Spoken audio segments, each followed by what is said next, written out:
ఆంధ్రప్రదేశ్ రాష్ట్ర ముఖ్యమంత్రి నారా చంద్రబాబు నాయుడు గారిని మాజీ ముఖ్యమంత్రి వైఎస్ జగన్మోహన్ రెడ్డి గారు ఈరోజు ఏకి పీకి పారేశారనమాట. ఆయన ఎక్స్లో, ట్విట్టర్లో ఇంత పొడుగు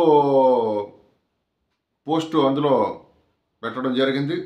జగన్మోహన్ రెడ్డి గారు, మాజీ ముఖ్యమంత్రి గారు, చంద్రబాబు నాయుడు గారు, మీరు ఇచ్చిన హామీలన్నింటిని తొంగలో తొక్కుతారా? ఆంధ్రప్రదేశ్ ప్రజలను మోసం చేస్తారా? టేక్ ఇట్ ఈజీ పాలసీలో తీసుకుంటారా? మీరు అమ్మకి వందనం అన్నారు, రైతులకి భరోసా అన్నారు, ఫ్రీ బస్సులు అన్నారు, అవన్నారు ఇవన్నారు. మీరు ఏవి కూడా అమలు చేయట్లేదు. ప్రజల్ని పూర్తిగా మోసం చేస్తూ ఉన్నారు.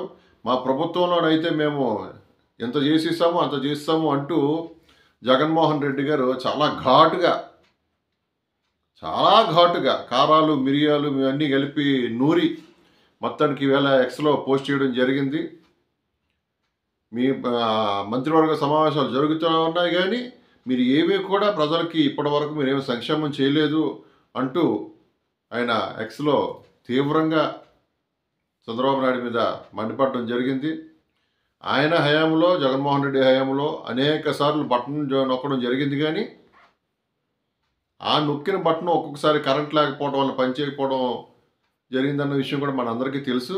సరే, ఏదేమైనా అధికారంలో ఉన్నవారిని, ప్రతిపక్షంలో ఉన్నవాళ్ళు ఇలాగా కారాలు మీరాలు నూరుతూ వాళ్ళ తాలూకా ఉనికిని తెలియజేసుకుంటూ, వీళ్ళ ఉనికిని కూడా తెలియజేస్తూ ప్రజా సంక్షేమం కోసం ప్రతిపక్షం, అధికార పక్షం కూడా పోరాటం చేస్తూ ఉంటుంది. కాబట్టి ఆ క్రమంలోనే జగన్మోహన్ రెడ్డి గారు ఈరోజు చంద్రబాబు నాయుడు మీద ఇంత పొడుగు ఒక లెటర్ని ఎక్స్లో పోస్ట్ చేయడం జరిగింది. చూద్దాం. ఎందుకంటే ఇప్పుడు తల్లికి వందనం అని ఈ జూన్ నుండి ఇస్తామని కూడా మంత్రి అచ్చెన్నాయుడు గారు కూడా చెప్పడం జరిగింది. సరే, ఈ జగన్మోహన్ రెడ్డి గారి బటన్ నొక్కుడులాగే ఈ జూన్ నుండి జరుగుద్దా, వచ్చే జూన్ నుండి జరుగుద్దా, అసలు ఈ వందనాల వరకే పరిమితం అవుతాయి అన్నది మనం చూడవలసి ఉంది. చూద్దాం.